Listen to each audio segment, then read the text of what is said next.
Hey, welcome to Stories I Didn't Tell Last Sunday. I'm Doug McAllister, along with Pastor Ken Mott, and this is the Journey podcast. And today we're going to be talking about short-term mission trips. And Ken, over the years, we've done quite a few. Got any idea how many we've been on? We counted it. I think it was a little over 50 in the last 25 years. Man, so that's about 2 a year, ranging from Mexico to China and everywhere in between. Right. Yeah. Australia, Nicaragua, South America, Central America. Yeah. Just everywhere. Europe. Yeah. Right. And I think the power behind a short-term trip is not only what ministry you get to do while you're there, but it's what God does in you.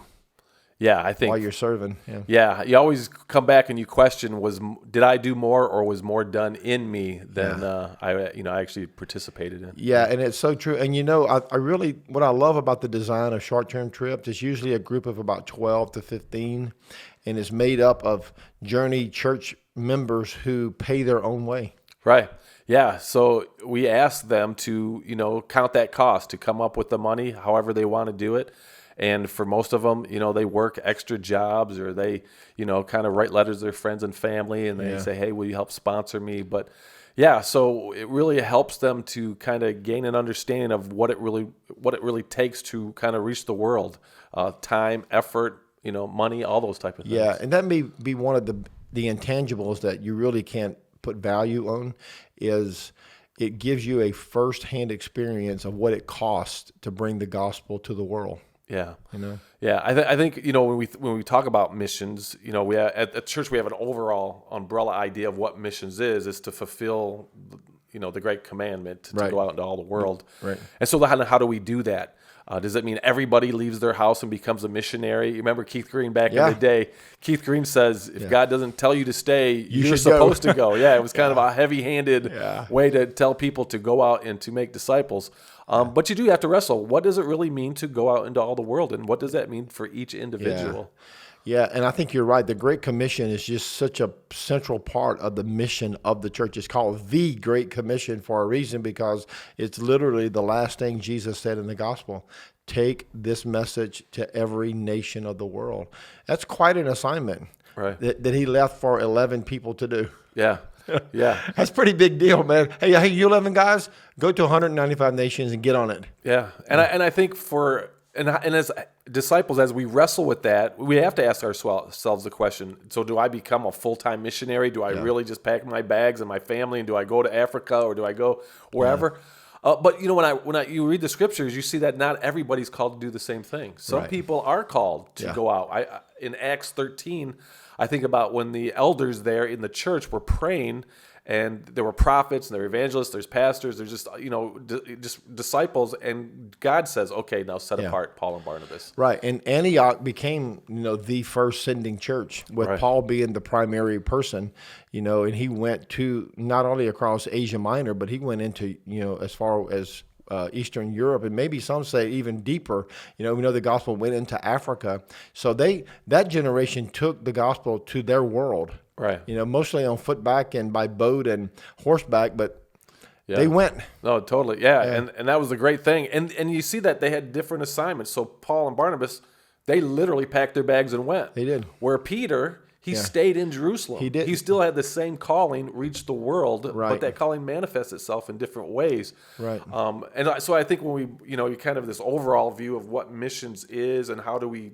do that and how do we get people in their place, I think short-term missions becomes one of those very focal places to help in that whole process. And we should probably acknowledge the criticism of short-term missions work. A lot of our contemporaries says it's a waste of time and resources, and you're not really leaving an impact. And their argument has some truth to it, but I don't know if you've ever really wasted resources if you're bringing the gospel to people who've never heard it, or to people who need some encouragement in foreign countries. So I've kind of discounted the arguments over the years, because we've seen real world value.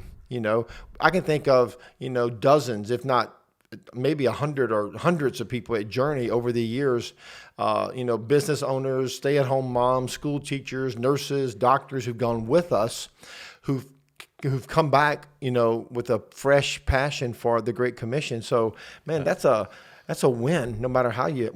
much it costs. Yeah, I think if you, and I understand the criticism also. If you just boil it down to a monetary thing, Right. is it better to send money or send people because of the cost that it takes to get a person from one place to the other? Yeah. I get that if we're going to boil it all down to monetary issues, but this is bigger than just money. Yeah, It's I bigger agree. than just resources. This is about what it will do in a person. So if we did boil it down to missions, I mean, we know a gentleman from our church that went on a missions trip, and his life was so dramatically affected by it that he's given literally tens, if not hundreds of thousands of dollars to missions because of that trip. And he would have never given that much if he didn't take just a simple trip to a third world country Yeah. and gain the exposure, the Yeah. perspective, the Yeah. relationships, all the intangibles that you can't even begin to Yeah. really put a monetary value upon, and yet it touched that person's heart so deeply Yeah. that now they're sold out for missions. Yeah. But from their perspective, he didn't go to live in a third world country,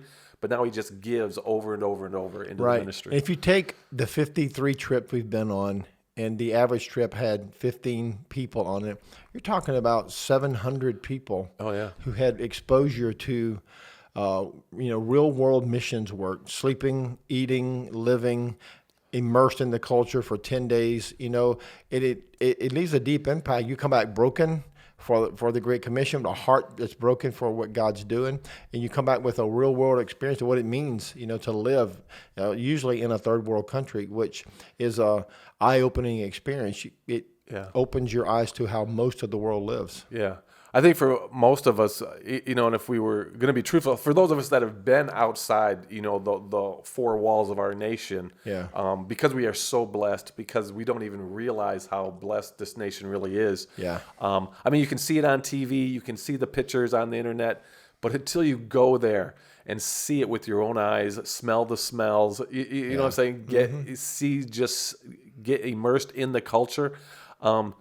You really are limited in your perspective. We just are. Yeah. And so I think the biggest part of the short-term missions is to really just to kind of blow their mind Yeah. on what it was really going to mean to reach the world, what it's going to take to reach the world, Yeah. and the heart that we're going to have that will be in this for the long term.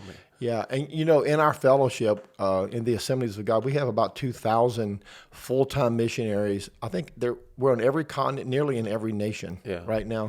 Yeah. That's the biggest part of our international budget is missions. We have $1 billion missions budget. It costs a lot. Somebody said a long time ago that the gospel is free, but ministry is very, very expensive. To take a family and move them to a foreign country, learn the language, immerse themselves in the culture, and spend a lifetime there is an expensive operation. And I think, when we consider all these 2,000 missionaries, when you give a local church a taste of what those people live out every day, it really creates a kindred. Yeah, it does. They understand Right. a lot better. Yeah. Yeah, and I think because of all that, those 2,000 different people, we have such a unique network of individuals that we can be in relationship with. Yeah. I mean, most all of our trips revolve around one of those missionaries that we partner with them. What are they doing? They're on the ground. They're seeing the need. They're in it firsthand. And we say, hey, how can we come along, partner with you, bring folks, help, minister, build relationships?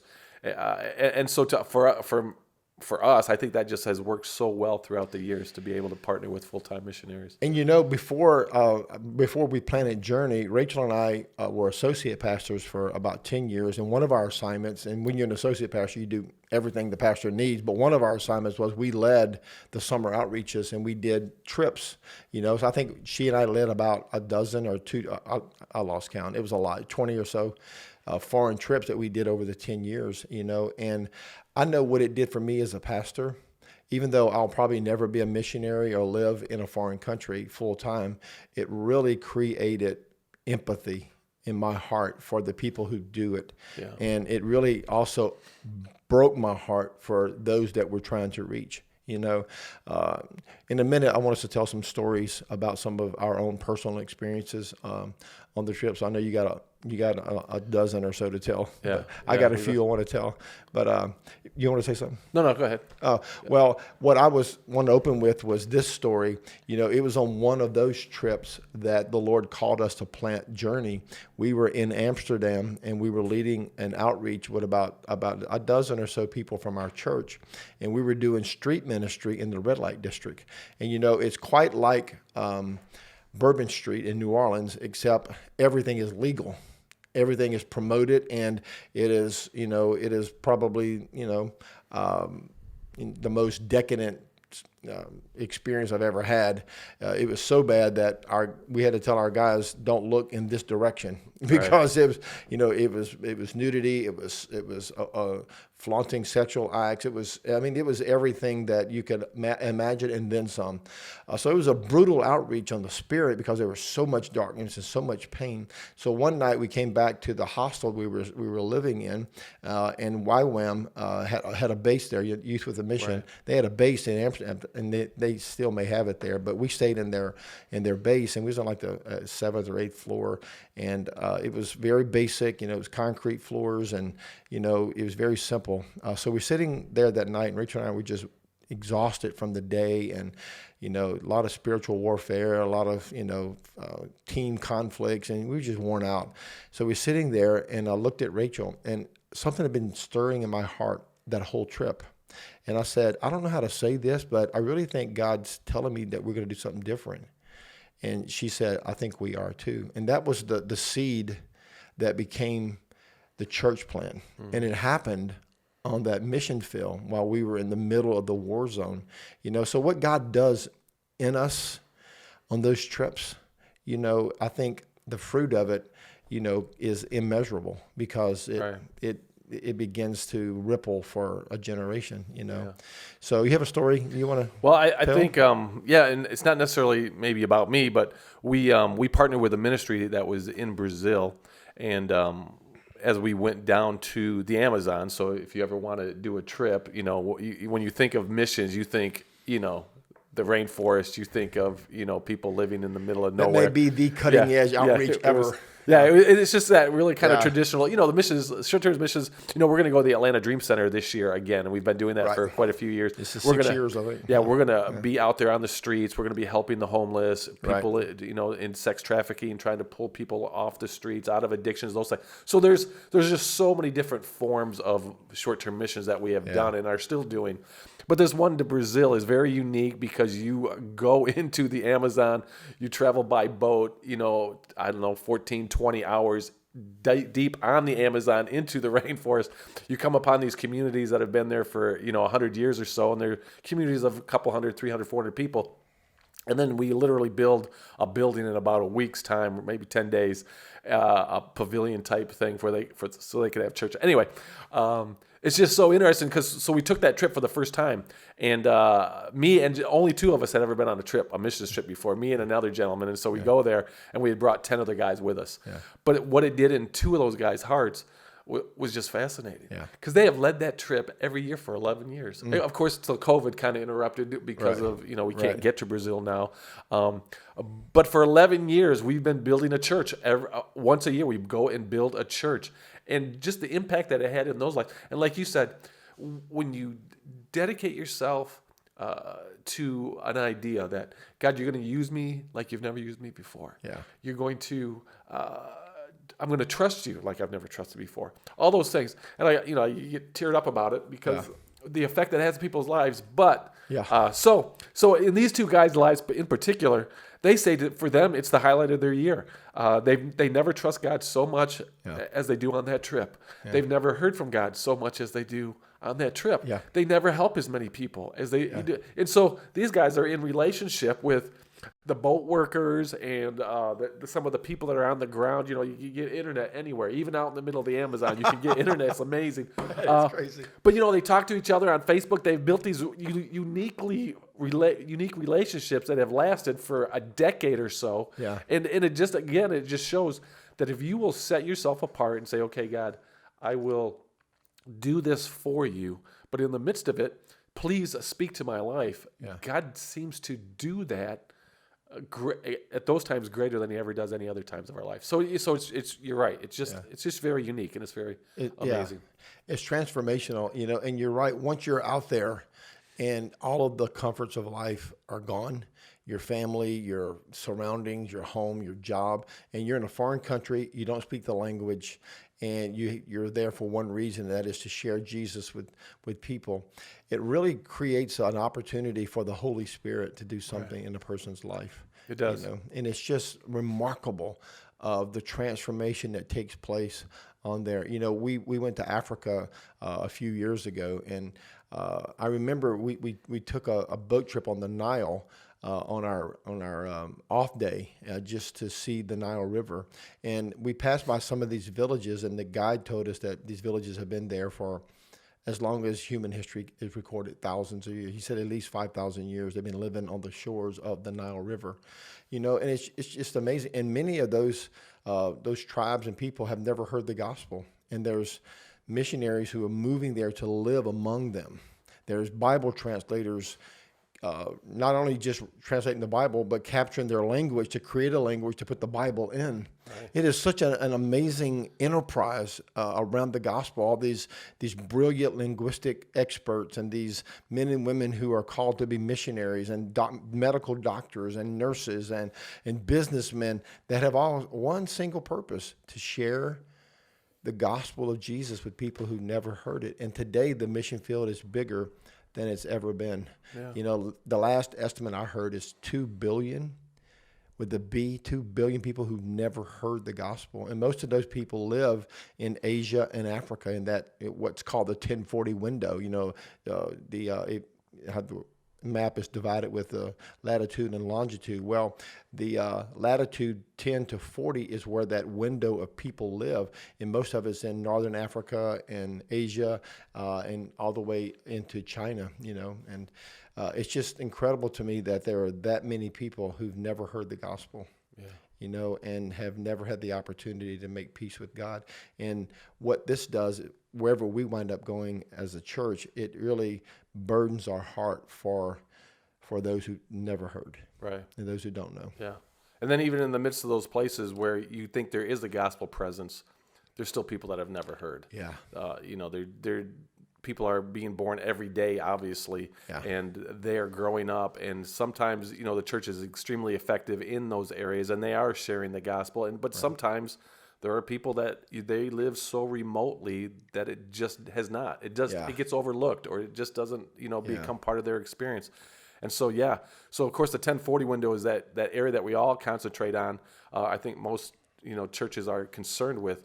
But you can't forget about your back door. You can't forget about the people in your own neighborhood. I remember, so this was 30 years ago. I was in Bible college, and we were just ministering on the streets of Minneapolis, and we were in this this area. I can't remember. It was a kind of it was a very low income. Anyway, it was just an area of the city that was very neglected. Mm-hmm. And we went in there and we started just doing some outreach to kids, and we came across this kid. He was probably 12, 13, maybe 14 years old. And we started telling him about Jesus. And it dawned upon us as we were talking to him, and the expression on his face is, this kid has never heard about Jesus. Yeah. And so we asked them, because it was just outside of our realm of understanding, how can somebody live in America and not, because we're inundated with the gospel. You can look it on the internet, you can go on TV, there's a church on every corner, it seems like. Right. And yet this kid had never, ever heard the story about Jesus Christ. And he was, like I said, 12, 13, 14 years old, other than in a curse word. That's the only way he even knew the name, is it was a curse word to him, that we used as a curse word. And it was like, for a minute, we were just kind of blown away. It's like, is this kid, is he being honest with us? But it came to be, he just had never heard the story of Jesus Christ, never knew. And they're in our backyard. And so, so this idea of, taking the gospel to those places that unheard, it's just everywhere. It's all around us. It's the world. It's constantly changing, growing. People are born, live, die every single day. Yeah. And this push in our hearts to reach people, it's got to stay. It's got to stay on fire. It's got to stay there. You're right. At all times. And take the gospel to the whole world, but you need to begin in Jerusalem. Yeah, right. That's a great. And you made a great point. Peter stayed in Jerusalem. Paul went to the world, and God has an assignment for everybody. Everybody has a part of the Great Commission. Some go, some give, some stay and build. all of us have a call to reach the nations. We went into a neighborhood. We were in the Dominican Republic. We went down there with some friends of ours who was building a church, and we partnered and Journey raised money to help put the second story on the church, and it was going to be a food distribution center and a after school care for kids who didn't have anywhere to go after school. So it was a great trip, man. We raised all the money necessary to put the second story on the church, and we got to witness the feeding program. The kids came there for after school meals. They had tutors for them. They helped them get an education so they could qualify to go to college, so they could get out of poverty, because everybody in the church lived in poverty. And I don't mean poverty where they had a house and a car and a pair of sneakers. And no, they lived literally in lean-tos made out of broken down wood and tin they found in the dump. So one of the neighbors they built, we befriended one of the families at the school, and they wanted to bring me and the team that was with me to their house. And of course we couldn't say no. So they brought us into their neighborhood, and it was a neighborhood built on a dump, and they estimate 500 or 600 families living there. Wow. I mean, it was a lot of people. It was thousands of people there, and every house was built out of sticks and broken pieces of metal that they had just banded together, whatever they had. And the little boy that hosted us brought us to his house, and his grandma was cooking dinner for them that night, and she had a one-burner stove that was run off of a propane tank, and it was the only place where the roof didn't leak over the stove where she could cook. And they had one bed that they all shared, and one chair, and he was so proud to show us his house. Yeah. He was unaware of the poverty that he lived in, but what gave him hope was the church there was going to help him get an education and go to college so he could buy his grandma a house. And to me, that's the hope of the gospel. It's not that people just get saved to go to heaven, because that's the ultimate goal, but to help people change their life here on the earth. So there was a sign written in the local language over the neighborhood. Somebody did it by hand, and they named the neighborhood "Get Out If You Can." Wow, neighborhood. That's crazy. I know. So, and that's what he told us. He said, that's our goal. Everybody wants to get out. That's why I put this on. And he was as happy and as free as you could imagine anyone, and I think, that's what the gospel does. It frees the soul, man. It takes the shackles, what poverty and disease and, being abandoned does to a human soul. The gospel unlocks that chain, and people can see that there is a way out. There's hope. And I don't know if that one little building that we helped build did any good. I just know it transformed me forever, to see firsthand how much hope that family found in the message of the gospel and in the local church. Yeah. I think the verse that says, now these three remain, faith, hope, and love. Yeah. And we were...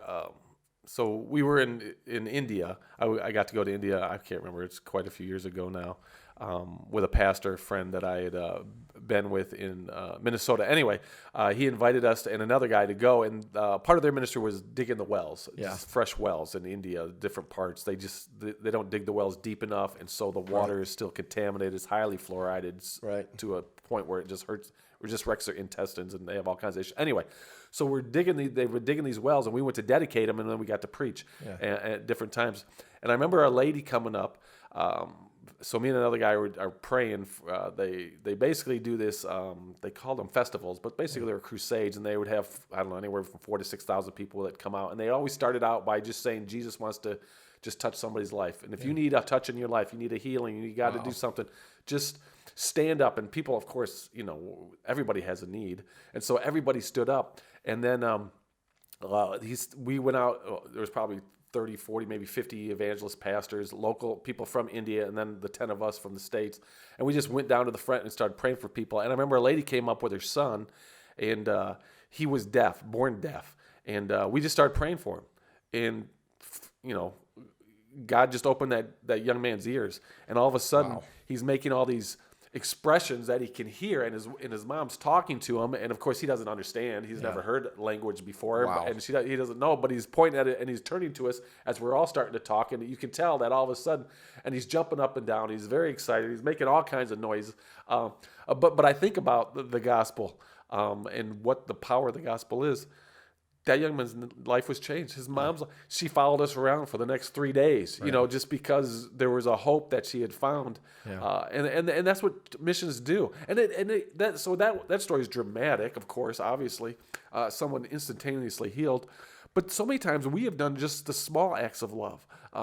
We did an eye clinic. So, we have an eye chart. You can really help someone to find out what their issue is with their eyes in about 10 minutes. And so we have a chart, and we bring hundreds of pairs of glasses. And I remember a little old lady, she's probably, I forget what they said. She was well into her 70s, maybe 80 years old. And she couldn't see very well. People kind of led her around by the hand. And we went through this simple eye test. And, we found a pair of glasses that fit her. And oh my gosh, the expression on her face. God didn't instantaneously heal her, but somebody cared enough just to bring a pair of glasses that may fit her. And in a moment, her life was, revolutionized. All of a sudden, she has a pair of glasses. She doesn't need to be led by the hand. She was running around. She was looking at people and the light, just everything. And it was just, again, it's just people loving people, caring for people, but doing it in the name of Jesus, right? Yeah. Because he's going to, the world does nice stuff all the time. At one level, we're a society that wants to help people. But doing it in the name of Jesus, knowing that there's an eternal benefit, not just for the person that does it, but for the people that you're trying to help, the people, and showing them there's a God that does love them and care. And so there's a purpose for the generosity, not just giving for giving's sake, but showing them that in the midst of giving, there is one that they can truly hold on to, Jesus Christ. And I think that's probably a good story to illustrate that the church does so much good on the earth for absolutely no gain or recognition. Right. The hospitals that have been built, schools that have been constructed, the neighborhoods. When there's a natural disaster, the church is always the first one to respond. And we've seen it around the world through our partnership with Convoy of Hope. Right, and so many other Christ-based organizations who immediately respond. Even here in America, recently there was a hurricane last year in Lake Charles, and we went over a couple of times, took a couple of teams. But, when I got there, just a few days after the storm had gone through, there were Christians, men and women who have jobs and businesses, who just came to Lake Charles and set up a tent, and they were cutting down trees and helping people get their lives back in order. And one story there, and this happened, just last year in the U.S., we were responding to a storm, and the pastor of the church and the team leaders assigned us to this street, and our job was to go and cut trees out of people's lawns and drag them to the street so people could get their yards back and repair their homes. So we were on tree detail, and me, I'm a really rugged outdoors guy, So I'm running chainsaws, and we're hauling out logs, and we got to this next house, and there was about maybe 30 houses on this street, on both sides of the street. We get to this next house, and we go knock on the door, and it's a man probably in his mid-70s. He's in pretty good health, and his wife, not too far behind, but she had just had a hip replacement, so she couldn't walk very good. We knock on the door, and we said, hey, we want to come help you clean your yard. And the old man was not a believer, and he said, oh, Sonny, me and Mama don't have any money. He said, we can't hire anybody. And I like being called Sonny because I'm almost 60 myself. Sonny, we can't help you. And I said, oh, no, we don't want any money. We just come to clean your yard. Yeah. And he said, well, what's the catch? He's a 75-year-old man. He's been taken advantage of a lot in his life. What's the catch? I said, no catch. I said, we're doing this as unto the Lord because Jesus wants you to know that he loves you. This old man started crying. So now I'm crying, It's like, he said, you can clean my yard and not charge me anything when you leave? I said, nothing. He said, okay, I can't turn that deal down. So me and 5 other guys got into his yard. He had 2 really big trees down, and his shed was was a casualty. It was busted in a million pieces. So we spent the rest of the day at his house. We cut up all the trees, picked up all the trash, cleaned his yard, and we got done. I went to sit, and this is after 7 or 8 hours of in the blistering hot sun. I went and sat on his porch with him, and I said, "Hey, I just wanted to let you know God loves you, and the church down the street is the one that sent us. And if you ever need help or need somebody to pray with you or, spiritual guidance," I said, "we want you to come to this church." And this is what he said. He said, "I want you to know, right before you came, me and my wife, we prayed, Lord, we don't go to church, but if there's some way you could help us, because they don't have any kids. There's nobody, didn't have any insurance. If you can send somebody to help," he said, "You walked up on my porch." And he said, "I know God sent you because I had no way of cleaning my yard up." And so I said, "Hey, can we pray together before we go?"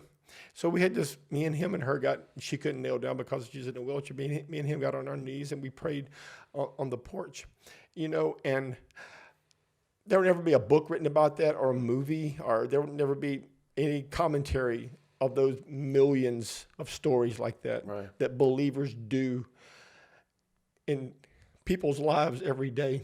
But it's transformational, Ken. Yeah. Not only did we clean their yard up, but I left there on a high, man. I was just like, it was soaring just for the opportunity. And there were teams. And when we left the next day, by then there were hundreds of people on every street. Yeah. Definitely doing the same thing. Yeah. That's the power of the church, man. The church is a force for good on the planet. With all of our faults, because the church has faults like everybody else, because it's made up of human beings who are, who have wicked hearts, who are being transformed. But the church collectively does more good than any institution I've ever seen in the world. And they do it for God, right, and for his glory. Yeah, definitely. Yeah. And you're right. We're flawed individuals, and sometimes we bring those flaws show themselves out. Yeah. So sometimes I think was it Gandhi that said that Jesus I like, his disciples not so much. Yeah. Kind of paraphrasing what he said. Yeah. But sometimes we have faults. Yeah. But even with those faults, we're in this transformational process, like you just mentioned, where we know that we are God's people, and because of that, we want to serve him, and we want to love him and do what he's called us to do. If anybody out there, if you've never been on a short-term missions trip, I think, they are very transformational. Yeah. I think it's some of the unique things that we do on our trips, or we try to do on every trip. So we have the mission that we're going to do to help the missionary. When we get on there, we don't call the shots. We just we tell the pastor or the missionary or whoever we're just here to serve. Exactly. You tell us what you want us to do. Yeah. We're humble. We try to be humble and just say, hey, you are here. This is the people that God's called you to. So help us to minister to your people as best we can. But in the midst of that, we also know that we're responsible for the people that are going over there, and so we want to bring them into a place of greater discipleship. So I know on the trips that I lead, I know the people that come with me are going to be challenged in certain ways. They're going to pray like they probably have never prayed before. We're going to take the scriptures to heart. We're going to help them to be able to share their testimony. A lot of people have never shared a testimony. They don't even know where to begin. What does that mean? Share my testimony. Right. Or I don't have a testimony. I was born in a Christian home, and I got saved when I was. Everyone has a testimony. You just have to help them be able to tell it. Yeah. So we help them to write their testimony down, and then they're going to share it on that trip somewhere, somehow, in some setting. Some people are going to preach. Not everybody. You don't have to preach. Not everybody's there yet. But we are going to help them write a devotional. Take a passage from God's Word, be able to say, here's what it says, here's what it says to me, and here's what I think it says to us, and how can we put this into our life. And they'll do that at different settings. Yeah. They're going to be challenged, again, in so many different ways. They're probably going to eat stuff that they probably never ate before. Boy, that's the truth. Now it's going to be all safe. It's going to be fun. It's going to be safe. It's going to be cooked. Yeah. You know, we're not going to drink the water. Usually, we're going to have bottled water. But but we are going to be challenged outside of our comfort zones, because this world was not made to be lived in comfort. It was made to be lived in the obedience and the sacrifice of picking up our cross, carrying it daily, and walking in what God has called us to do. Yeah. We're going to help them to see and gain a bigger perspective than what they've ever experienced before. And so, you come on a missions trip, you can expect to be changed. You can be expected, or you can expect to see life differently than you've ever seen it before. Yeah, and I think you're right. If you're watching and you're interested in a short-term trip, we are going to resume our short-term trips as soon as travel restrictions are lifted. Right. So we'll be making those decisions in the days to come, and we'll be talking about it at Journey a lot in the days to come. We have a church planter in India that we are partnering with, and he's planted 15 churches. We have a church planter in Argentina. We have friends all over Europe and Asia, and into Africa. So, and we've been to I think we've been to every continent. Between me and you and all the teams that we've led, I think we're approaching 90 or maybe 100 different trips. I've been in 30 different nations, or I think 36. Rachel and I counted last night. 36 different countries. And what it does for us, it keeps the heartbeat of missions alive. And when we had our first Sunday service, our first service as a church, when Journey started in 96, we took that first offering up and we gave 25% of it to missions. That was the first thing we did. It was like, we wanted our church to be born with a giving heart to missions, So we gave the first, I think it was more like 33% when we finally figured it out. But we gave, the first offering went to missions, and because I know that's close to the heart of God, Revelations, and there stood a crowd too great to number, from every tribe, every nation, every people, and every language. And they were all singing one song, "Worthy is the Lamb." And I think that's God's vision for the world, is that everybody gets to hear the gospel. You mentioned food. As we get ready to wrap it up here, what is some of the strangest food that you've ever had the pleasure to eat? Yeah. Anything? Well, most of it I don't even know. You don't know what it is. So in Brazil, we you eat just about anything that's caught in the river. Piranha is actually a really good meat. I mean, it's really good fish. Have you eaten piranha? Oh yeah, many times. Oh my gosh. Yeah, it's great. That's like the ultimate revenge. Yeah. So I had. So we went again, so in China, we've been to China now a few times. I have some friends there, but. Usually he said, look, I'm just not going to tell you what it is. Just go ahead and take a little bit of it. Don't ever take a lot, because you never know what it's going to taste. But whatever you do take, make sure you try it. And sometimes he'll even say, okay, this is going to be really bad. Yeah. He said, I don't even like this. Just go ahead and acknowledge it up front. Just do it. So, you eat a lot of stuff. But one of the funniest stories I saw, so when you go to a village or you go to a place and the people are just so receptive, you know, they always just love on you. You're there to help them. They understand that. Yeah. I was passing by, we were down the river. We're on these little boats going from one little community to another, and all of a sudden we see another boat. Looks like a pirogue. It's one of the only places in the world that you think, hey, other than outside of Louisiana, where do they use pirogues?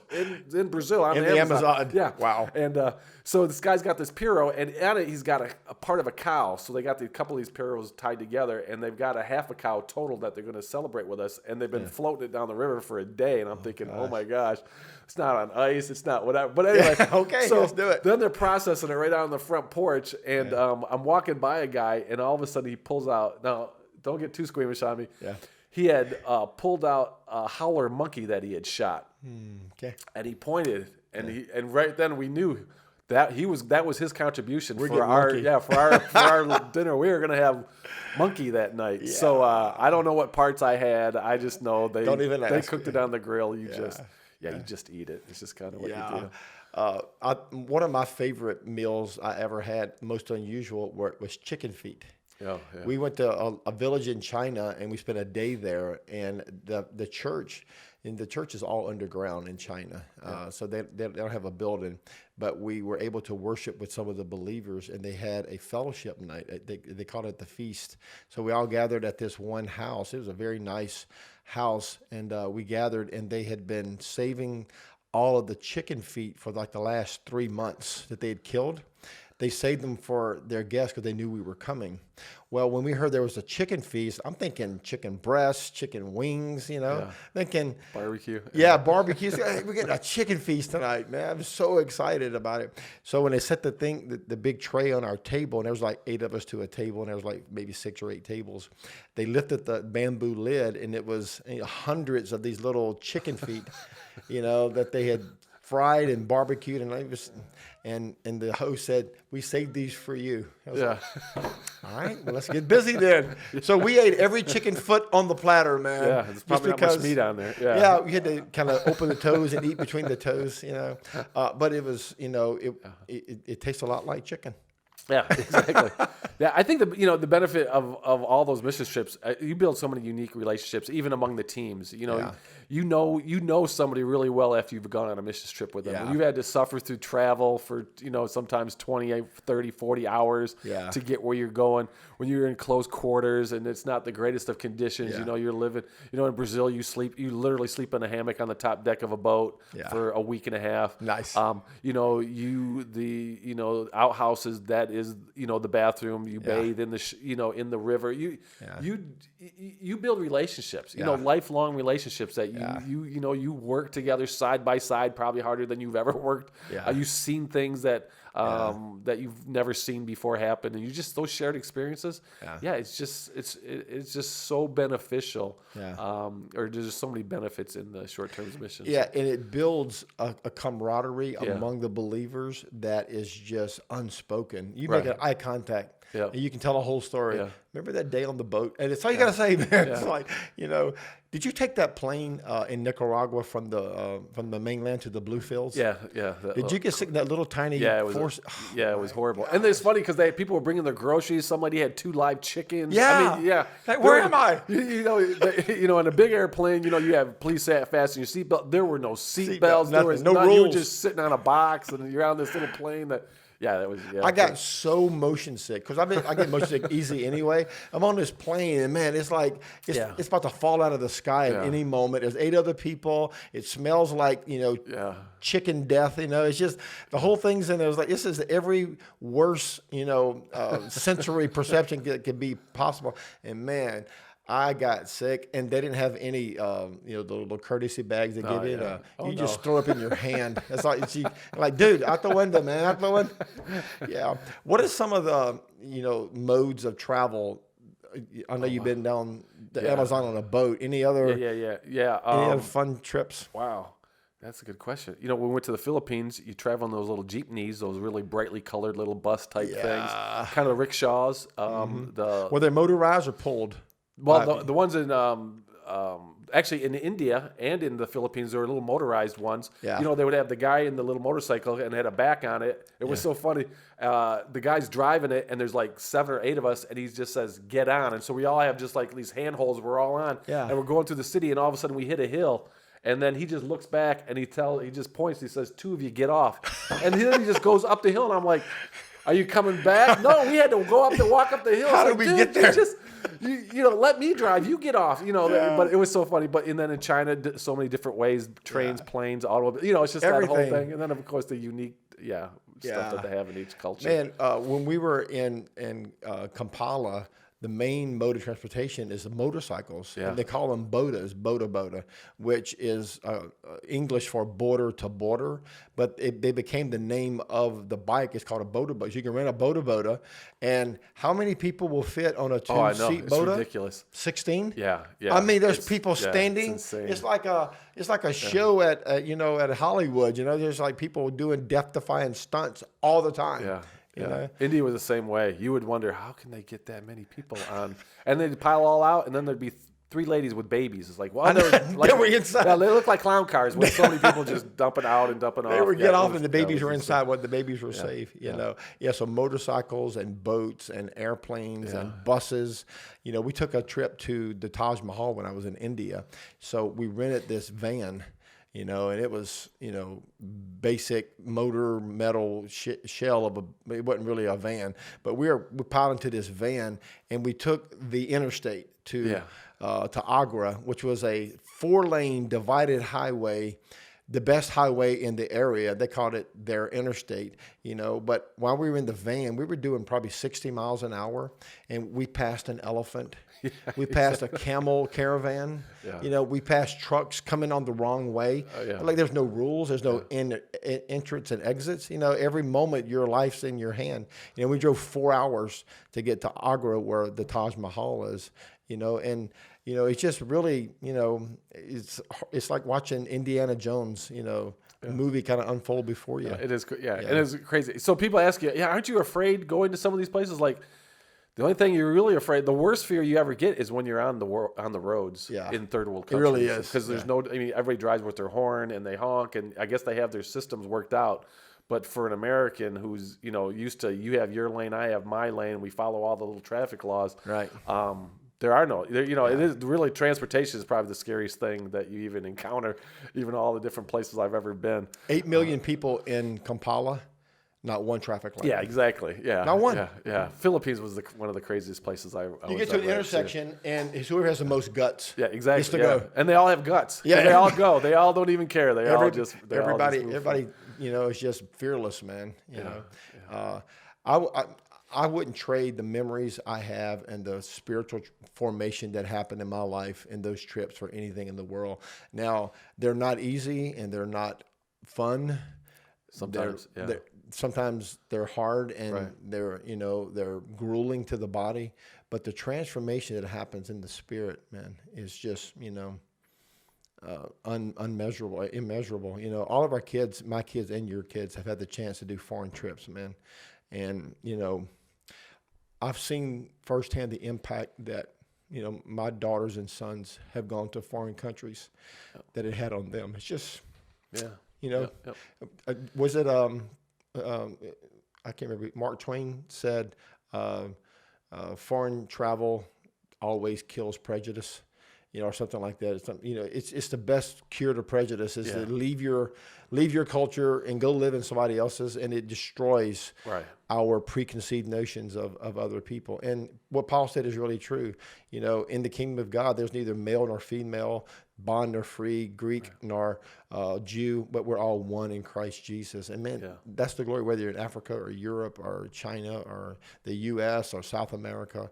You know, it's the kingdom. Right. Yeah. I think that's true. It's interesting. You know, we've had almost an hour conversation, and you know, you get to see some of the sites that you've never seen. You know, I've been to Australia. You know, you see the Barrier Reef. You know, you living on the Amazon, literally on the Amazon in the rainforest. People say, I always like to go to the rainforest. You know, you there. You know, we both walked on the Great Wall of China. You know, numerous times. You see.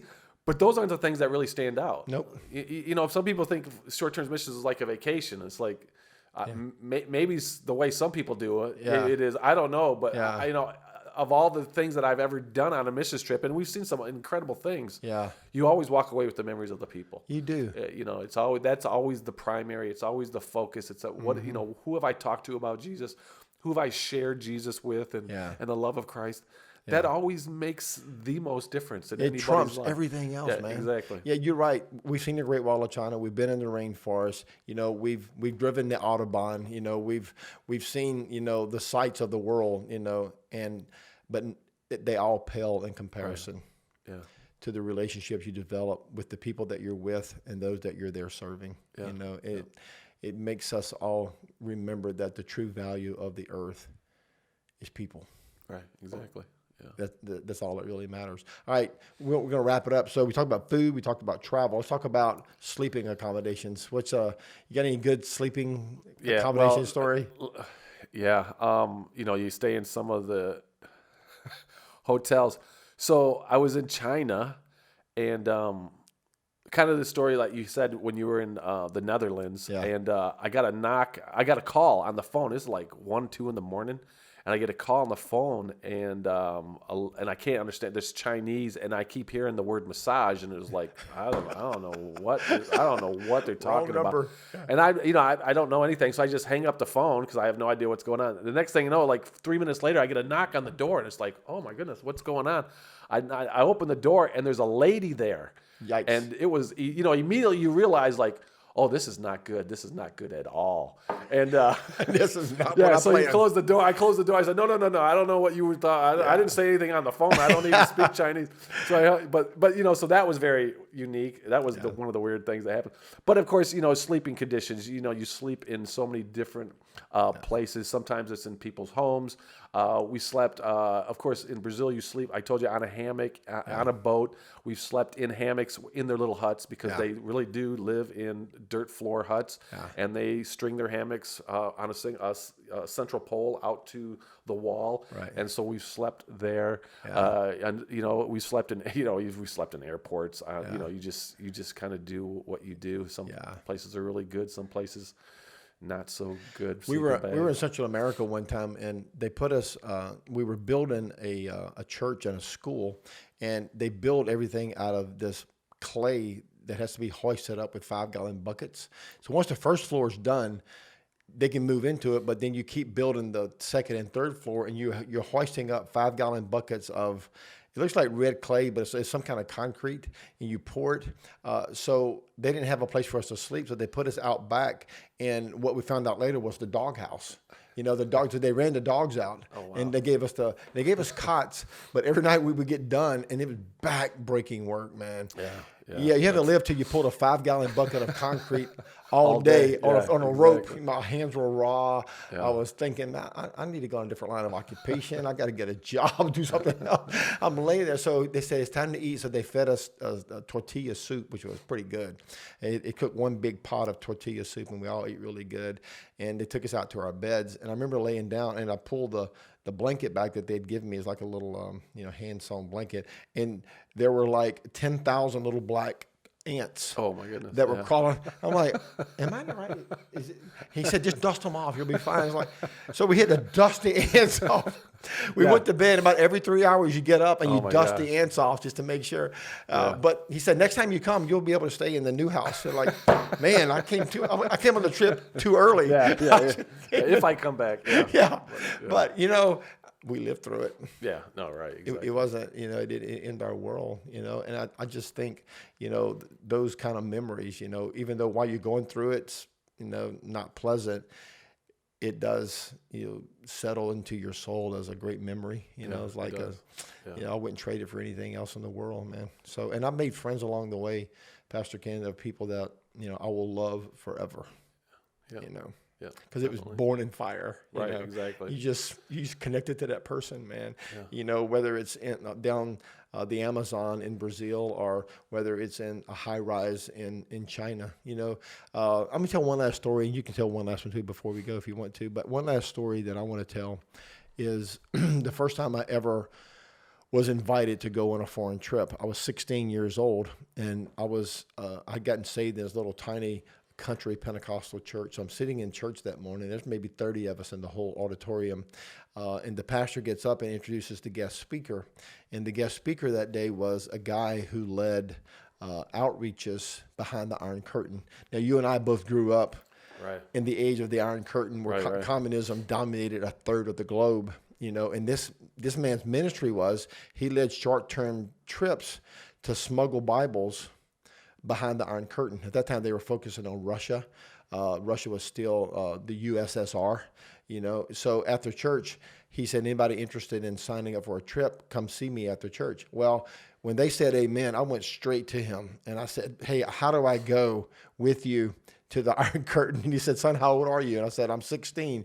He said, you're too young. Come back and see me when you're 18. I said, what if my mom lets me go? I'm trying to talk him into it.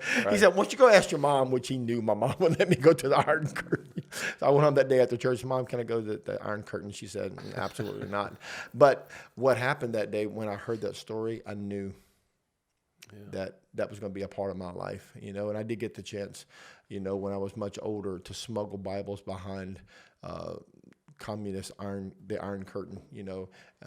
It's a story I can't tell publicly because I'm going to put people in danger because this nation is still dominated by the communists. However, I just knew from that moment on that the Great Commission was going to play a central part of my life. You want to close out with a story? Well, you go to give. When you go on a mission trip, that it's kind of the motto of your life. I'm just going to give my life away. So maybe I probably should. Well, okay. So I'll get through it without crying because I'll just try to jump out of my emotions here. But we went to China. Never wanted to really go to China because it really wasn't my.